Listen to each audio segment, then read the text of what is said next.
So I'm basically just filming a little like BRCA test update video. I posted the first part, I'd say probably like 4 months ago at this point. So obviously if you haven't seen that, check it out because it explains a bit more about like what this is. If not, you can always just give it a quick Google. But yeah, I'm basically just filming this because I got my results today. Finally. I've literally been waiting, I'd say almost 4 months. I'm just gonna shut up and get straight into it. Basically, results are positive, which means I have inherited this faulty gene. So that obviously, as I explained in the first video, increases my risk of developing breast cancer and ovarian cancer. But yeah, it is what it is. But yeah, so I said I'd get into that part pretty quick because I know not everyone's going to want to sit here and listen to me ramble for 5 minutes before they get an answer. So I said I'd just give the results really quick, and then I probably will just ramble for the next 5 minutes about like how I'm feeling and what's next. So obviously if you are interested, keep watching. But yeah, so basically just had a quick chat with him this morning. He told me my results. We chatted a bit more about like different options, stuff like that. Nothing new really, pretty much similar to the first video. But yeah, what happens now anyways is I will get referred to a specialist in Cork who will talk to me about like breast screenings, risk reducing surgery, that kind of stuff. It's like a preventative double mastectomy, because I said to my genetics counsellor from the start that was always the option I would be leaning more towards. I'm hoping to get that appointment with her in the next month or two, but to be honest I really don't know. And yeah, in that, as I said, we'll discuss more about breast screenings, risk reducing surgery, that kind of stuff.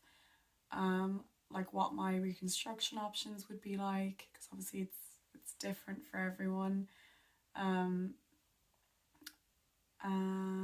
But I'll probably talk more about that in a future video when it comes to that. But yeah, the thing is as well with all this is it's a really slow process, as you've seen already. I mean, my last update video was like 4 months ago. And yeah, when it comes to the risk reducing surgery, apparently the waiting list is literally like a couple of years. So yeah, it could be a while until that happens. Especially because obviously I'm still only 22, so my risk right now is still low, like. But also my mindset with all of this is very much like prevention is better than cure, and I don't see the point in waiting until my risk is higher to try and prevent it, if that makes sense. Like the earlier the better. And basically when I was on the phone to him today as well, he said that she'll probably talk to me more about as well like the whole like psychological side of it, of like the surgery, because obviously it is a big change and it is a lot for some people, especially in terms of like body image and body confidence. But I mean, anyone who knows me knows I've done a lot of work when it comes to like my body image, my body confidence, self-love, all that. And like I've gotten to a point of self-love where no matter how my body changes, I won't view it differently, if that makes sense, because at the end of the day, like it's still my body, it still does so much for me, and like what it looks like really doesn't matter. But yeah, it's definitely going to be interesting to see like what happens next, and like kind of this whole journey. Like I don't know, it's gonna be weird but interesting and scary all at the same time. But yeah, I'm just relieved to have the results either way, to be honest. That was always kind of my logic with it, is that the waiting and the not knowing was the worst part for me. And like once I know, at least I know, and I can take steps forward and take preventative measures, whatever. So that was always the main thing for me. Was the not knowing was the worst part.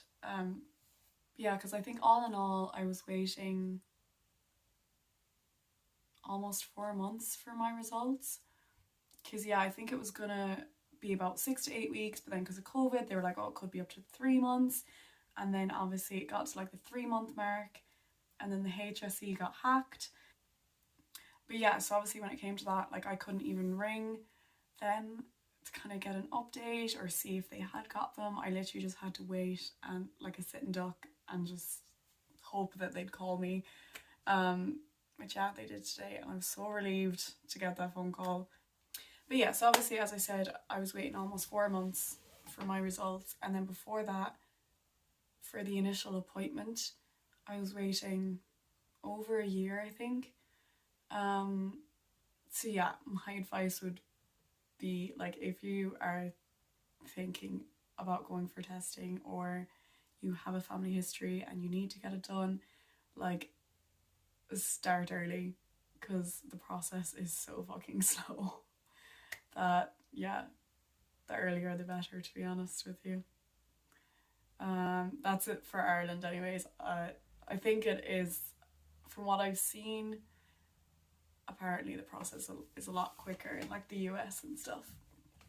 But yeah, I was initially going to put in like old clips that I took as I was going along, like over the last couple months, about like how I was feeling, but then I was like, this video is going to be long-winded anyways, so I might just do like a chatty video, and people can stay as long as they want or as little as they want.